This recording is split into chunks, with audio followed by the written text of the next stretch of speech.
we don't take our name lightly. Brave Generation Academy is a generation that we want to do of braver people, less fearful people, people that will think for themselves, that will be open-minded, that will find common ground, that will negotiate, that will find win-win solutions, not win-lose, And I think that's what excites me. That's what drives me. And I see it because I see our kids. They are starting to come out differently. They're starting to really believe that, they've got the right to live again and to take control again.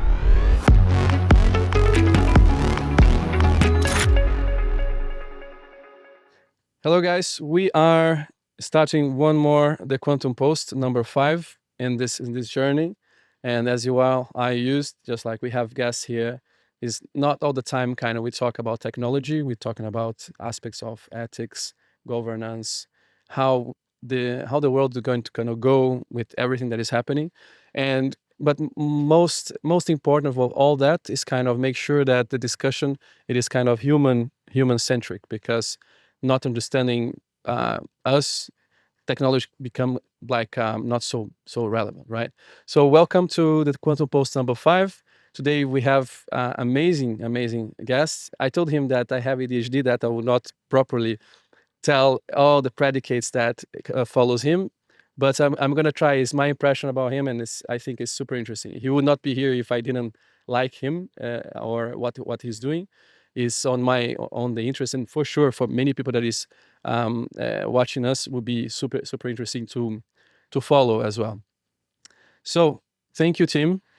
Excellent. Thank you. I like it. Short intro, get going. Wonderful. The new world. Very informal, right? Yeah. A little bit. Tim, first question, very off. Are you ADHD like me? With kind of, I know maybe it can be kind of off question, but I have this condition. I don't know how to say that. I was diagnosed 2 years ago, and I think, and one of the facts that I kind of appreciate pretty much what you've been doing as an entrepreneur is understand that you have this power of creativity that sometimes is inherited with So I don't know what I've got. It depends who you ask. They'll tell you what I've got. But I do know whatever it is, it's a superpower. So I know, I know I'm a bit dyslexic, probably about a little bit of ADHD, but I see them all as superpowers. I really do. I don't like to look at things and say, oh, because of this, I've got this, and that's what I'm going to be. So I think we're in a world that today we can easily get tagged or find a victimhood of, or a reason why we don't do something because of something. So I'm quite a lot older than most of the people watching and in this, and I think in the old days, like, we couldn't actually find something to be a victim of. It was just, if you didn't do something, you were lazy. You couldn't spell properly, you were lazy. You didn't have time to breathe. So I think I've always just looked at things, and when I am weak at something, or I've got like a challenge in something, I'll probably overcompensate it by maybe communicating better or doing something else better. So I guess it's what's, your weaknesses guard your strengths, and then I am someone who prefers to focus on my strengths and weaknesses. So I know things that I don't like, like accounting and maybe looking at in-depth contracts. So I've got people who do that and give me summaries or do the numbers. So I guess, there's probably a little bit of ADHD, a little bit of other things, but they're all superpowers. This is amazing superpower for me. For me, was also something that helped, but also until I could understand what was going on, why I shift from one topic to another before deep dive into something, was a process of discovery. You mentioned about being courage. One of the ways that I found you, I think the way that I found you, and I think back 5 years ago or something like that, was because my company was called Bravos. Okay. Because when in 2006, when I kind of got cancer, I overcame the situation, and I saw this move Braveheart with William Wallace and Yes. Mel Gibson. Of course, Mel Gibson. Yeah, where's Right, and then one day, I think was 2013 or something like that, I was searching and something on Google or some tags or doing some SEO, and then I say Brave. I say, wow, that's super cool. Brave generation, and somebody doing something amazing towards education and etc. We're gonna get to Brave Generation, but it is, I want right now just to highlight how I met you, Yeah. and I want to come back later to understand. In the conversation, we come to the point that I think the Brave and explanation of the brand will make sense. But that's how I discovered you. Yeah. And then I discover you, and then I kind of you invite me and say, hey, I did, or I don't know. I think was one of the persons working with you by the time, and say, hey, there will be an event that I'm gathering some investors. You can come to Tim's gathering and etc. Say, yeah, cool, let's go. When I got there in this amazing place, there was badass, amazing cars, and arcades, and man, it was fascinating. Talking about this, inside of this team's garage and the cars, uh, you have a car of Fassbender, the actor, with you. Yeah. So most of the collection's my collection, but I've got about 3 cars that belong to friends of mine, and obviously he spends a bit of time in Portugal, but not a lot of time. So we look after his car. I get to drive it now and then. It's a beast. It's something special. So I look after it, but I get the benefit of sometimes having a drive to keep it going. So it's really really nice. And he's quite an amazing guy, very down to earth, very simple guy. Drinks beer, drinks whiskey, loves Irish whiskey, eats steak. Just a normal guy. So yeah, it just worked out. We just liked each other. So having his car there, it's a good way for us to stay in touch. This is super cool. And we saw, but there was one day that was there. Also, there was a cute BMW orange that you were still restoring. Yeah, it's done now. Is that- It belongs to my son now, so it's my son's car. 1972 BMW, like a really special car, and he gets to drive it all over the place. So it'll be doing quite a few kilometers now in the summer. But yeah, again, it's old school. It's nice. It's got a big boombox, 6x9s. All those things you used to have when you were young, and yeah, he gets to give people rides and just enjoys it. So that's his only car. So he gets to use it properly. Wow, that's super, super. Another thing that I got super curious about, and I thought was very interesting for, was the bond that you created between, I think maybe your father also likes the cars, and him, and building this car together was a very slow process in which this is super cool. No, it's a family project, and it's my father, and so my sons are my sons. But in the end, we're really friends, and I think that's the special thing about it, is that we get to spend time together. We get to enjoy things that we build together. We get to keep building this friendship. And today, my dad's still one of my best friends. My 2 boys are 2 of my best friends. My daughter, we've just gone traveling now in the US together. So again, friends. My wife's super friends, because in the end, it's not just being family, but it's actually having good times together. It's building relationships. It's loving and forgiving, because you need those things to be happy and to be fulfilled. So yeah, it's a real privilege when we get to be able to have the same passions. My father's liked sports. I like sport. He loves cars. I love cars. He loves fixing them. I love driving them. My one son also likes driving them. My other one loves fixing them. He's more engineering. So yeah, it's in the end you can see the DNA is there. So and when you spend time together, you find even more passions together. You build more passions together. Yeah. So yeah, that's good. very cool. I just like I talking about DNA. We Portuguese are spread everywhere, and when I knew that you were from South Africa, I reminded that I had a great grand aunt. Yeah. When it's male, is aunt. I don't know. It's not person. Uncle. Uncle. Male uncle. Thank you. Female aunt. No, Basic English school.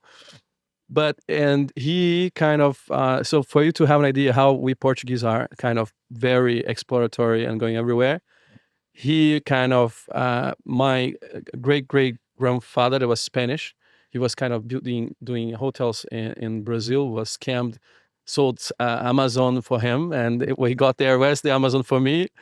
And then, but he started to build hotels there. The Spanish side was pretty much more wealthy. The Portuguese side more artistic and low profile. And then my great grandfather Spanish kind of financed my great grand uncle to go to help in 1942 to connect them with Orson Welles. Okay. To kind of they met in South Africa in Cape Town, and when they met in Cape Town, it was to kind of discuss some filming. It was one of the first movies of Orson Welles in Brazil. Wow. So yeah, Okay. so this Portuguese side was kind of helping to Cicerone to help navigate in Rio, and it was something about Great. and then but then the story is he kind of was there in Cape Town for a while. The Portuguese financed by the Spanish great grandfather. He met one person there, have some relationship. Traveling was super expensive at the time. Left, and me back in time right now. I discover I have bazillions cousins in Cape Town.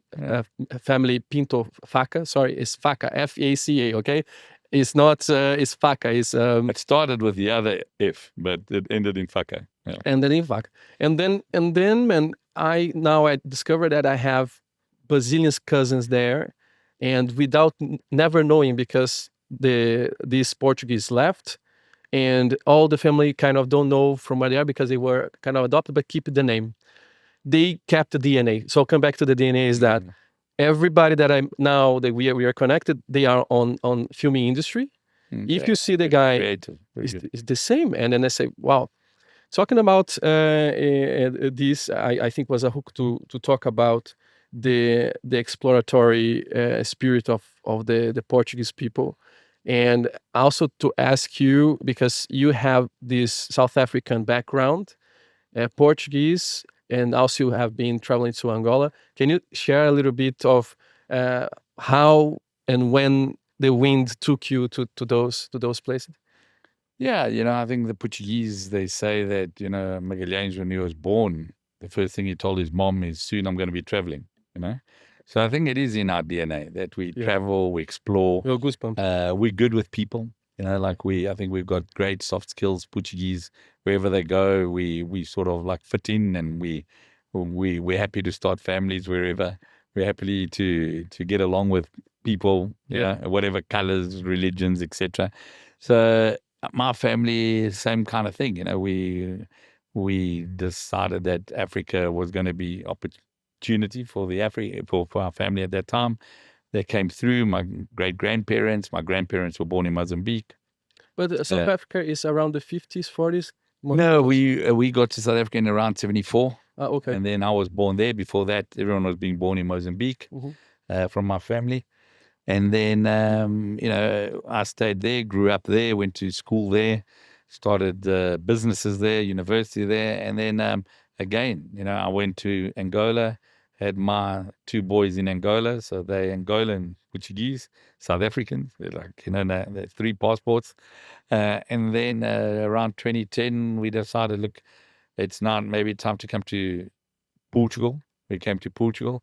And then we had my daughter here. So it's like it doesn't scare us. I think Portuguese aren't scared about immigrating, taking opportunities, building families, building, creating wealth, and they take it in, and they really do flourish. And I think it's a big aspect of the Portuguese, and I don't think it'll ever end. I think our spirit is a little bit like that.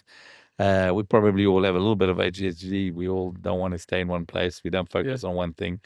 And we go after opportunities. And I think that's a good thing, Yes. And today, I think there's a little bit of DNA, just like Genghis Khan with, the Mongols went around and they say you can track 1 in 6 people back to him. I think the Portuguese, you can track a lot back to the Portuguese. I think we've been busy. I think we've been very busy. That's very correct, and this gives me a perfect hook to mention something very interesting. One day I was walking here in Lisbon, and one American guy, very proud, looked to my hat and say, "Hey, go Yankees!" He kind of thought that my hesitation of not, sharing him was something connected by the fact that I don't know the Yankees, and then I stop him and say, "Do you know why I'm wearing this hat?"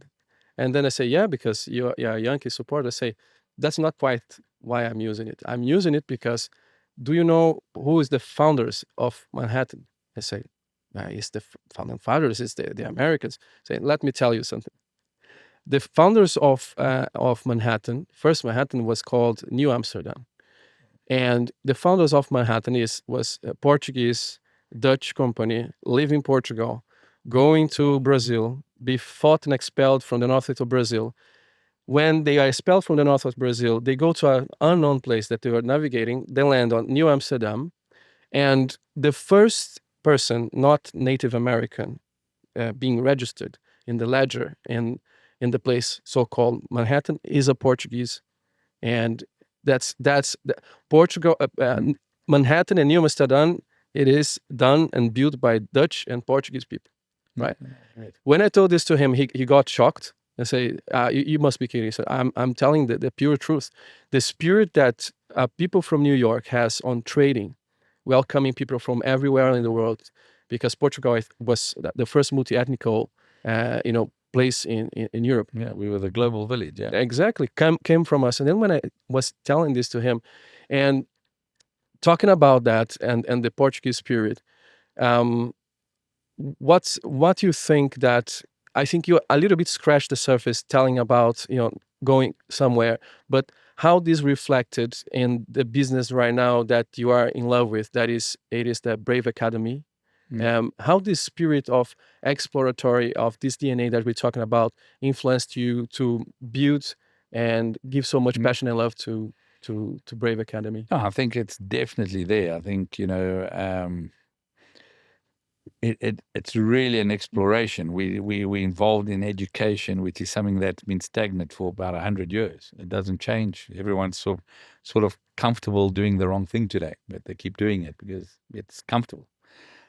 So when I looked at, what can we do to really start changing education? What can we do to make it more relevant, more flexible, more personalized for today's world? um, you know, it wasn't easy because everybody sort of brings you back to traditional, and that's how it should be because that's how it is. My granddad did it, my parents did it, I did it, my son's doing it. And I really had to deep dig, like, really believe, really be brave. I had to really get brave parents that would give this a chance, brave learners that would give this a chance. And it hasn't been easy. So it's one of those things that I love it. I'm totally purpose driven on it. So it makes me go sleep late, wake up early. But I think this whole brave thing about moving forward and doing it has been, and the difficulties and the challenges have actually made what we're doing better. Because when you've got all these challenges, you start to really find real solutions, and you focus where the problems are, and you focus on asking the experts what are the problems. And the experts are the learners. The experts are the kids that are doing this. And everybody looks at all these books and they look at all this research, and in the end, then you look at all these things, but you do nothing. And we just keep doing the same thing again. And by looking at the learners, by really asking them what do you need, what would make you more engaged, what would bring you to school, we started to come up with solutions. And the solutions are so basic. We keep it simple.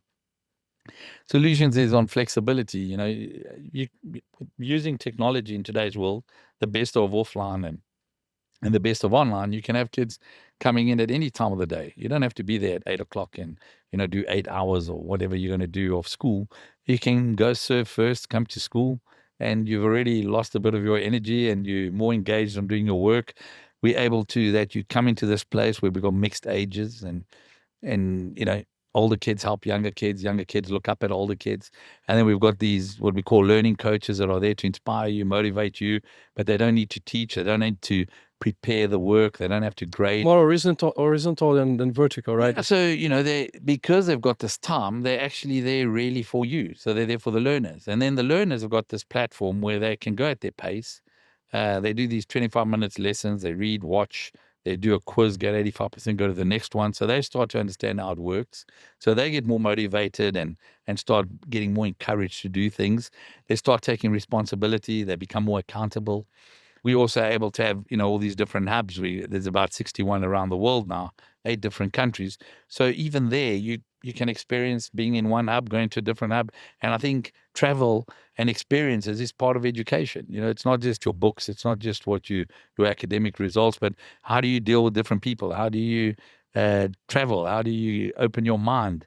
How do you become a mentor to younger kids if you're a little bit older? How do you find things that you have passions for that you can do those and do school? But many times you might like something, but you got to do school, so it kills your passion. No, with us is do that and do your passion. How do we use community? Because we don't have to build fields, we don't have to do all that. We use what's in the community. So we use that for sport, for culture, for food. We eat at local coffee shops. It's like we don't need to build those things. So we've got these hubs that look like co-working. They built up that kids feel like they can think differently already. They can be more creative. We're able to put in all these different curriculums, from the British International to the American Core to our UP program, where you can start your university at 16. We're now launching Portuguese curriculum. We've got a South African curriculum, and in a hub, people can do different ones. Yeah. So it's good. And we're excited now. We're starting to work with companies on getting the skills that they need directly into the learners, and they get those skills and just go work and start building their lives and kind of things a like that. sandbox, from young age, Yeah. connecting the real world with the practical learning, right? Yeah, because traditionally isn't working. There's not enough teachers. They're not motivated. Like, there's so many issues. We concentrate on the buildings and on everything else. The learners are like in fourth, fifth place. That's correct. So this is exciting. And also what we're doing, we're actually showing how we can do this in such a sustainable way, where we can give about 35% of our kids get scholarships. We've got a hub in Kakuma refugee camp, totally free, where we're able to give them a meal and education. We've taken kids out of there into our hubs in Kalifi that they've been promoted and got a scholarship to go to a different hub. Wow. We've had the kids in Gaza write their exams during the conflict. Yes. We've got 12 girls in Afghanistan in our underground school. It was 14. 2 of them have already left with scholarships into university. So those are like amazing things that can happen just using a little bit of tech and people, passion and planning and a vision, and making it and executing. This was kind of the output result of some aha moments, right? Just like my question to you is, we're going to back a little bit on the conversation so we can go to the third part of the question is, what was the triggers that was the aha moment? Was the travels, you visiting other cultures in which has sometimes totally different way of communicating with religion, with culture, with business? What was the triggers in your upbringing? Yeah, so that like, I was always one of those people that was, I think if you don't change something for a long time, you're doing it wrong. Because the world is changing, people are changing, we're using different products, we're watching different things, and it just kept bugging me that school just didn't change. My kids were doing the same school I did. So I was looking at what would I do, but at the same time, I wasn't finding solutions. And then in 2019, we did this world travel. We called it Trans-Siberia. And as a family, we went through Russia, Mongolia, China. Then we did, Vietnam, Thailand, Malaysia, Singapore, Japan, Australia, New Zealand, Canada, got back here. And I just couldn't put my kid back in a normal school because, sit down now. how How was that going to work? exactly. So I told my kids, okay, you don't have to go back to school. You're going to come and start Brave Generation Academy. I'm going to put someone with you. You're going to be a tutor. You can surf, play rugby, do your guitar, and you'll do some kind of school. I'll find out what it is. But, you can. My one kid was super excited. My other one wasn't. He was okay at traditional school. So I told him, okay, you're going to try my school for 2 months and then you can go back. Cool. And I just left my daughter in the school in case it went wrong. She was okay, So the good news is that about 4 months later, my daughter also joined. We had about 19 kids already. We started our first hub. We started developing content. We started doing the whole way. And then from 1 hub, 2 hubs, 3 hubs, 4 hubs. And, like today, 60 hubs in 8 countries, growing. And now we're actually making an impact by putting our hubs into schools. So we're starting to put it into public schools in South Africa, private schools in the UK, Switzerland. where we're actually putting the school right into our BJ, right into a school, and it gives the school all these options of doing different curriculums. Kids can go at different paces. They can do exams 3 times a year instead of once a year. They don't have to worry about if they don't have a teacher. Well, they've got the content, they've got the learning coach that will help learners do that. And I think that's it. That the trigger was really me not being content and not believing that what I was doing for my kids is the best thing I could do for my kids. The difficulties and the challenges are that the ministries of education aren't ready for these things. They don't want this. They want you to keep doing Yeah, what they say you need to do. exactly. But at the same time, you've got constitutional rights, and Constitution says parents can choose the way to educate their kids. So I went with the Constitution. We won 4 cases with the Constitution. Wow. So we have to fight that. We wanted to fight that. We didn't want to, we didn't want to talk politics. We didn't want to talk religion. We didn't want to confuse kids. We wanted to keep it to academics and find their passions, let them do that, and they will find who they are. They will learn those things. They don't need to be tagged early on, Yeah. And I think it was a good call because, again, it became kids started to really enjoy it. They started to thrive. And as soon as they started thriving, parents felt more comfortable. More parents came through, more kids came through. We kept learning. We have 3 people that basically work our AI onto our education. So soon we'll have even more great things happening. But at the same time, that AI is being used so we have more personal time with the learners. So our learners have many more skills and are doing more things with people that can make an impact. We're now looking at our US branches. We're actually starting to employ veterans as LCs. So we have a veteran and someone else that's not a veteran. So there's a diversity there. This is amazing. Yeah, so those are the things. We're opening a hub that's going to have a coffee shop where kids actually also work and can reduce their fees by working at the coffee shop because they learn. They learn how to speak to clients. They learn how to have skills of making different coffees. They learn how to pay bills. What does it cost? What is the EBITDA? What is this? What is that? We're opening one at a Tumo in Los Angeles inside. So we'll have robotics, we'll have VR, AR, movie making. So those are the benefits today. And we're opening in companies. We're opening in South Seed, inside a cell phone company where it brings, the parents can bring their kids to work with them and they go to school and the parents work because it brings people back to work. Yep. Because it is good to be with people. Yep. So those are the benefits. That's super cool, super impressive. I was reflecting a little bit when you were speaking about first thinking about the word brave, and then at some point, just to give a glance to people why being brave. Sometimes people can think that it's just a kind of easy storytelling, in which I don't think that it is that. You correct me if I'm wrong.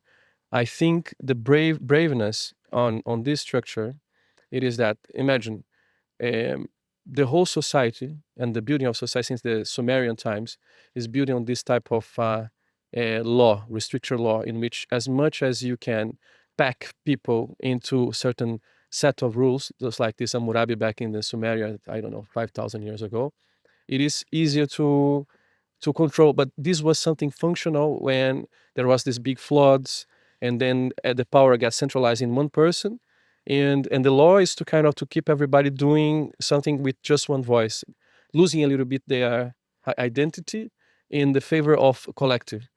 And in my perspective, what happened it is that just like that once the society understood, maybe the man that concentrated the power once, and he thought, okay, we have people together under the excuse of external threats. That was the floods to kill the crops, and they don't have food.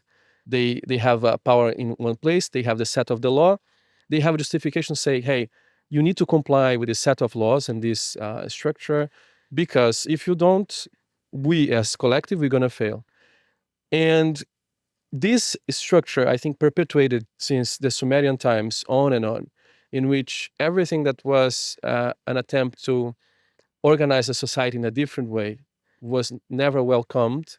And and this structure of, and I think coming to the point that I want you to disagree or agree with me, is that I think the bravery is by the point you understand that there is some type of a programmed structural of information, religion, by the time you say, hey, is there a way to kind of to challenge that? And the bravery is, once you understand that there is a life beyond the religion in which you were born, in the society in which you were born in, that there is a somewhere that you can find your true self, find who you are. I think the bravery, once you understand that, is maybe challenging, not challenging, and how to fine tune. I think my question to you is that how to fine tune this brave discovery that you awaken and they say, hey, I'm just following a script of somebody else. And I think the bravery, and please correct if I'm wrong, it is to sometimes, in a very gentle and polite way, to challenge the whole 200, 400, 500 years of family connection and bonds. How is that right? The braveness is to Yeah. is for that. A lot was being done because society needed it. We needed people with skills. We needed people that conform. We were building the Industrial Revolution. So there was a lot that made sense. Yeah. In those days, we used to take 2 to 3 months holidays because your parents needed you to come back to farm, to sow and to reap. So they needed you. So we had closed schools for 2 to 3 months. Nowadays, no one's going back to a farm. No one's sowing. No one's harvesting. But we still do it. We still have the bell because that's the system it used to be, because we needed it for the industries, because you'd know it's tea time, it's lunchtime, it's this. It was done like that. We needed everyone to be the same. We needed you to wear uniforms so everybody was the same and would work for a company for 30 years and hopefully get a gold watch. But things have changed. No one's doing 30 years in a company. No one is working in harvesting. No one needs to be the same. Today's value is going to be that if you're more creative and if you're more open-minded, yes, you're going to produce more, probably create more wealth, etc. So things have changed, and I think it is always very difficult to make that change. You have to be very brave to make that change because you sort of brainwashed to think you can't, we shouldn't, or it's just not the way to do it. It's not allowed, But in today's world, being different is probably the advantage. Finding your passion early on is your advantage. Knowing that you're going to be learning for the rest of your life is the advantage. Before, we had to be good at answering questions. Everything was done about how well do you answer questions. But today, you don't need to answer questions. You need to ask questions, because answering questions, you'll have everything on your phone. You can answer all those questions. But how do you ask questions? How do you conversate? How do you carry on finding, common ground? How do you convince people, change their minds? How do you take two different perspectives and come up with one? And that's what's exciting. I think that's where we need to start going. And we need to start doing this a lot earlier. We need to start doing this as early as possible, because we start to only understand that later in life. And then, maybe a lot of us aren't fulfilled, not happy, have to find ourselves and this whole story. But I think younger people can start finding this out a lot. I think we're going to have a society that's happier, a society that doesn't need to maybe keep thinking that they need to do something else to get happier, but they'll be more grateful. They'll be a lot more thankful for what they have and things like that, because I think it really is, the more human, the more community we have and so on, the happier we start to get. Yep. But it's like, it's a process, we need to get in there. And I think we don't speak about it enough, because I think we like to keep everyone in check by making everyone fearful. If you look at everything, any poor young person today thinks, the world is going to, climate change is going to kill everyone and we're done and it's our fault. And then we look at it and it's the wars all over the place. It's just, everything is like bad. You know what I'm saying? Yep. And if you look at it, when I was, in the 70s and 80s, when I was growing up, we also had it. Everything was going to freeze. In those days, we were all going to get frozen to death. And we had the ozone layer, and we had Y2K, and we had the Cold War, and we had lots of problems. And it, again, maybe we had a little bit less social media, so it wasn't as much anxiety and less news channels and so on. But if you look at it, we have to stop fearing all these things. We have to start hoping and be brave that we can change these things, And that's when I think good things are going to start happening. When we're not worried about everything that other people are doing that's going to affect us, but let's rather focus on what we can do that will impact, that will make us happy. That by making us happy, we'll make a few more people happy.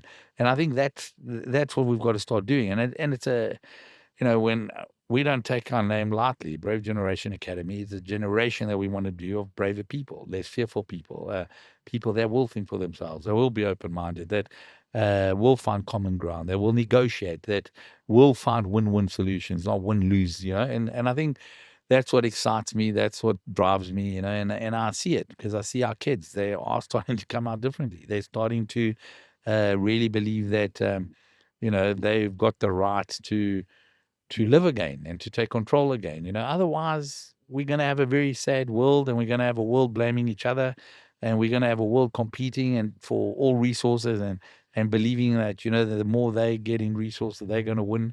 And I think that's not what we want. So Absolutely. yeah. And this is a very interesting hook for my next question. It is your being a candidate in Portugal for the next year as a president reflects a little bit your desire to create a bigger scale for this aha moment that you got with Brave, saying, "Okay, I have Brave. I understood kind of the core or the matrix of what needs to be changed, and is the you to try, you know, to be a candidate, not to try to be a candidate, Yeah. but to be a candidate, a reflex of this aha and this brave spirit, so you can bring more impact of Yeah. this eureka Look, to others." 100%. I don't think I didn't like grow up or thinking I wanted to be a politician. It's never what I've wanted to do. I've actually always looked at politicians, and I was, blessed enough to see people like Nelson Mandela, Reagans and Thatchers and Gorbachevs and all these people that actually really created impact.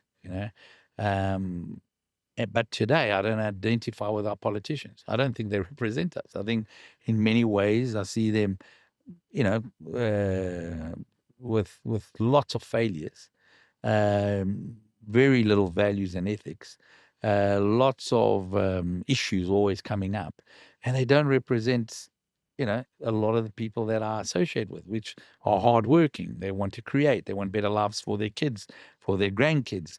And it's not happening. We don't have a vision. In Portugal, I often look and think, what's our vision? I don't know. I'm not sure. I look at our politicians, they work towards party politics. They want to stay in power.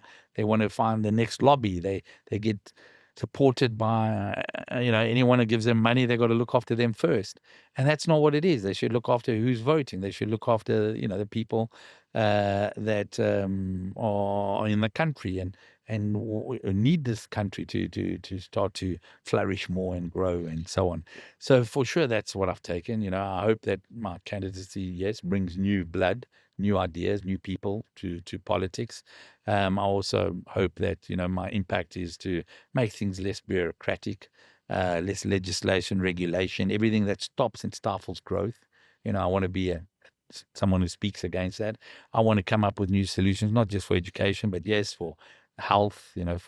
For the way we're living, the way we're building, the way we probably going to again give people the dignity of having a house, security, health and education, because there's so many ways nowadays. When you talk about all the technology out there, the blockchains and things that we need to like encourage to be used. We don't need to fear everything. So Yeah. I think that's what we want. I want to like get people that have got talent back in to planning and preparing the world we want. And I think in Portugal we can do it. I really think it's not a big country. We're quite united. We prepared. There's a great literacy. We've got everything to make it happen. But we do need to start having a bit of a dream. We do need to start holding people more accountable and more responsible for everything they promise that they never do. Yep. Because it's just our elections don't even happen every 4 years. Our governments collapse all the People time. very uninterested as well, and based on what you're saying, is very very interesting to say. But um, from being almost like NASA times, amazing sandbox with amazing discoveries, science, all the mathematicians, happening here, the 60th century, discovering the whole world. What happened to us? Yeah, I don't know. Maybe we just got a little bit comfortable, started fearing. We lost a little bit of our bravery. In a hymn we've got our national anthem. We've got there in the Song Valent and all that. Maybe we forgot that a little bit. And when we look at those past people that were influential to Portugal, they weren't influential to Portugal. They were influential to the world. The Magalhães, Vasco da Gamas, all these things. They're unbelievable. And even the people that, out of values and ethics, managed to, even during the Second World War, save so many Jews that we managed to push them across and things like that. We've always had these things and we've had these values. I think we got comfortable. I think we just started to say other people will look after us, other people will do it. We got into the EU. I think the EU is a good thing, but at the same time, it's a bad thing. So we need to start coming up with, how do we still make decisions? How do we still push it? Because I think we started to look and blame everybody else, but not ourselves. And because we don't look at ourselves, we never execute anything new. We look at what happens in the US and we blame the US now for everything that's going to happen to Europe. Yep. But what are we doing in Europe? We had the Draghi report. We haven't executed it. It's probably been put away again. So it's not going to change. It just means it's our problem, our fault. But we're not taking responsibility, accountability, and we do need again to become brave again. We need to get out there and we need to become explorers and make mistakes and fail. But we're not That's doing correct. it. We're not doing it. And Yeah. and the people that want to do it are leaving. It doesn't matter what we say. We are losing talent constantly. And the thing is, we lose talent and then we start losing investment because money goes where it's most welcomed, where it's allowed to create the biggest impact and so on. So it's a tough world out there. So we're becoming irrelevant. If you look at our numbers, like, since 2004, we were the same GDP as the US, and today we're 50% less. So how does this happen? How do we just allow it to happen? And no one's held for it. Nothing changes. So I don't know. I just think we need to look at ourselves. We need to start making some decisions. We need to have a plan, a vision. We need to execute, and we need to allow people to work and to produce and not be scared about everything. AI comes in and we want to regulate it when we don't even, other people are using it to move ahead of us. So yeah, we need to not fear as much. I think we fear too much. Some layer of, as you said, I think the fear, the risk averse, because we were totally different. We were kind of discovering, going to the unknown. The topic of this night is, we are in a blue spaceship without manual and without knowing the direction. And now we were this type of people that, I think the most important thing, and as you're saying, it is create structure of discover your true self. Because once you discover your true self, the unknown gets not so scary. And I think by the time, people here was more hyped, more engaging, less risk averse, when they knew more in deeply who they were. And I think your contribution in the Brave Academy, Brave Generation, it is kind of create a layer in which everyone or the students can go in this journey of self-discovery, indexed by their curiosity, learning, but kind of restoring the identity. Because I think in Portugal, maybe dictatorship kind of stole the soul, in my opinion, the individual, the character. I'm not here kind of doing any type of judgment, left or right. I'm doing that. Any type of dictatorship, I think, in some sense, in which wants to format you, I think steals your soul, your identity. And what you were saying is perfect. Resonates with me. It is that, and now I think it's a chance for the Portuguese people to restore the brave character, to conquer, to go to the unknown, Yeah, because there's self-discover. nothing we can do about what we've been through. We can only do what's forward. And the thing is, every time we go in as immigrants anywhere in the world, we do well. We Yeah, do well. We flourish. We really we become important. We create success upon success. So why not here? Why not in Europe? You understand? But if you look at Europe at the moment, it's very difficult to, like, have success. It's almost punishable. The harder you work, the more you get punished. Yeah. More taxes you pay, the more regulation stops you. And I think in many ways it's done that the least you work, the less you do, the more subsidies you receive. So that's not going to ever make us, Yeah. and I'm not even saying about creating more GDP and per capita and all that, but when you work, when you're allowed to work, when you're allowed to think for yourself, when you're allowed to use your talents, you become fulfilled and you're happier. You start looking at the amount of depression and anxiety and all that. It's scary. And the only reason that starts to happen is because you're not being fulfilled. You're not allowed to, you know, use your talents, Yeah. etc. So there's always obstacles, and we need, instead of obstacles, we need more opportunities. Yes. When it's some we have here in our accelerator, in our space, many expats, and when people sometimes comes to me and say, why is so difficult some stuff? I say, here in Portugal is like a Newtonian fluid. If you move too fast, they're gonna try to stop you. And then if you want to navigate in Portugal, you need to go really slow so that the structure don't stop you. But if you have the patience and then the love, you can But we fluidly can't accept it. We can't accept it because we're not in a world that cares about this. We're not in a world that's going to give us time to, wait. to accept it and to just do it. So we need to start fighting more and more. We need to start, demanding more from people. We need better leaders. We need visions. We need people that are going to execute. Otherwise, we're just going to become irrelevant, and that's not the plan. The plan's not that. And and there's so many simple little things that we can change that will make a big impact immediately. And I think that's where we've got to start. We've got to start by saying, okay, there's a few things, let's get these going. And, again, just the same way as I was saying, success creates success.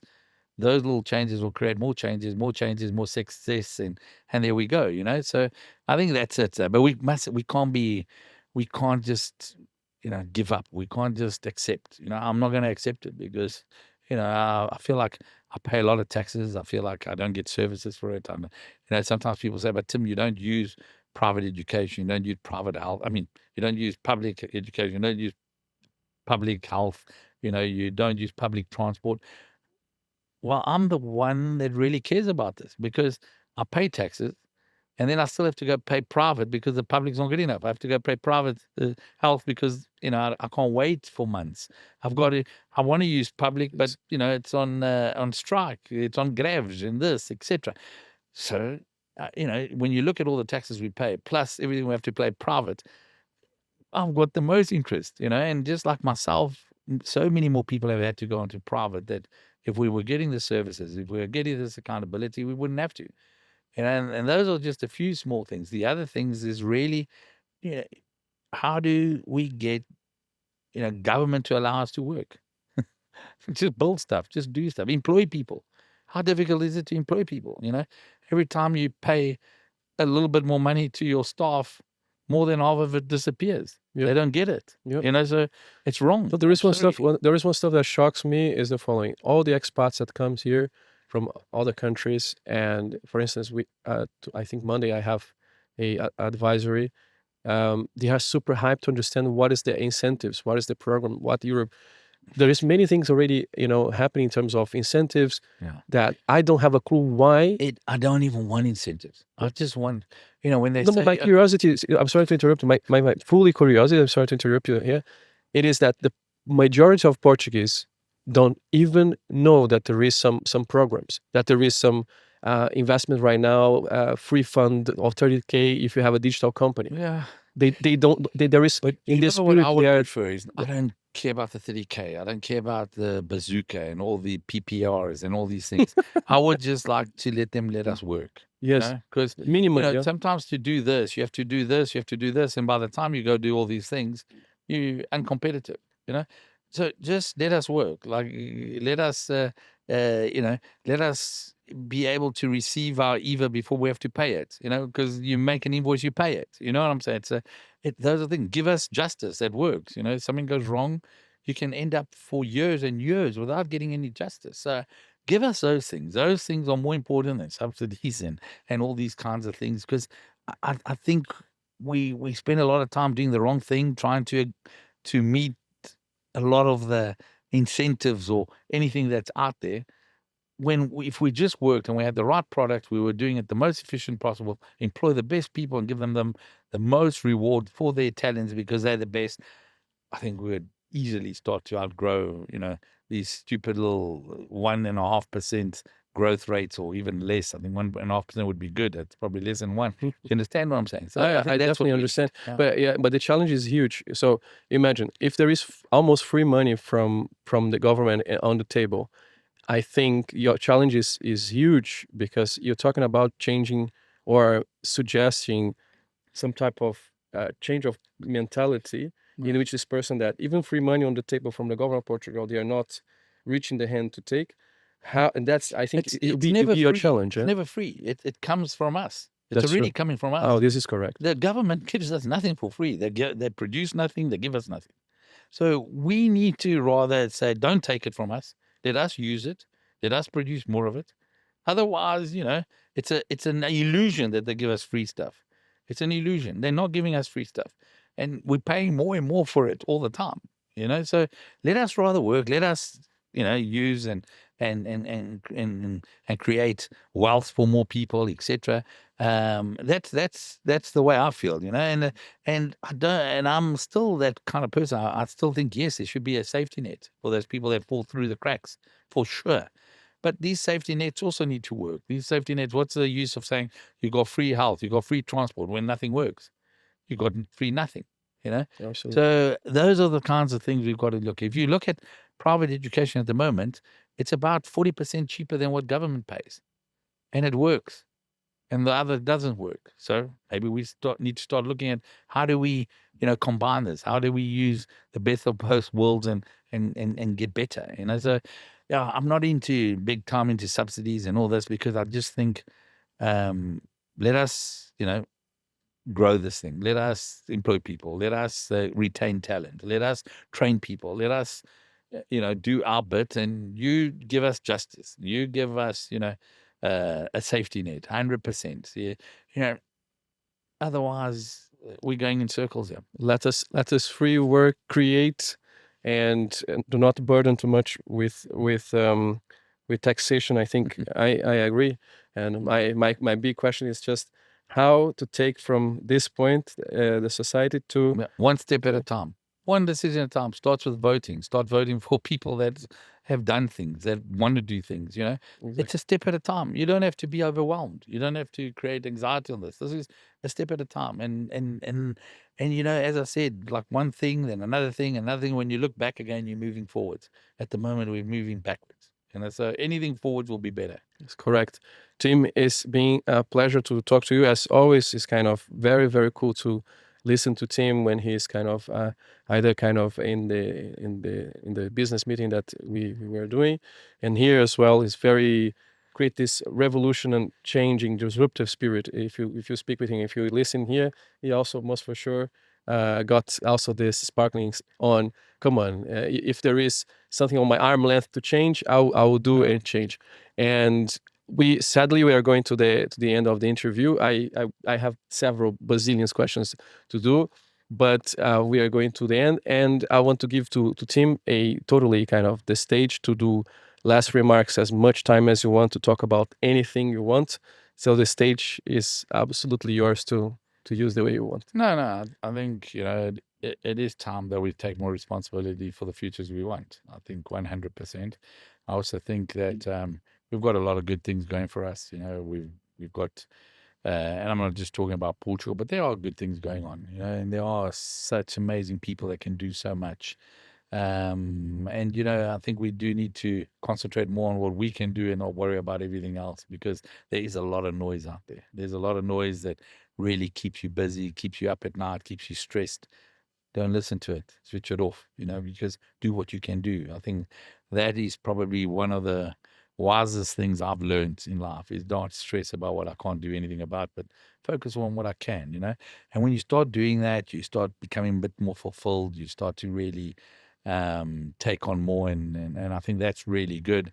And maybe I'll just end it off with one of those things that keep me always, a few things that always keep me. I always believe that whatever challenge that comes your way, it's an opportunity for you to overcome it and show everybody how much you want to overcome it, you know. And if it doesn't kill you, it does make you stronger. It really does. I think every time I've come through challenges, I'm stronger. You know, every time I've come through failures, I've learned more. And I think in the end, you know, if it's not okay in the end, like they say in the Marigold movie, if it's not okay in the end, it's because it's still not okay at It's the not end. the end yet. It's not the end. So let's keep going. You know, let's believe. Let's work together. And I think that's it. And I think again, you know, if you're grateful and if you give, you do start receiving. And we forget all these basic things that our grandparents used to tell us. People that had experience used to tell us. We're forgetting these things, and we're getting too put up in all this difficult stuff and what's difficult to do and all that. No, let's step by step. Amazing. Ladies and gentlemen, Tim Vieira. Thank you.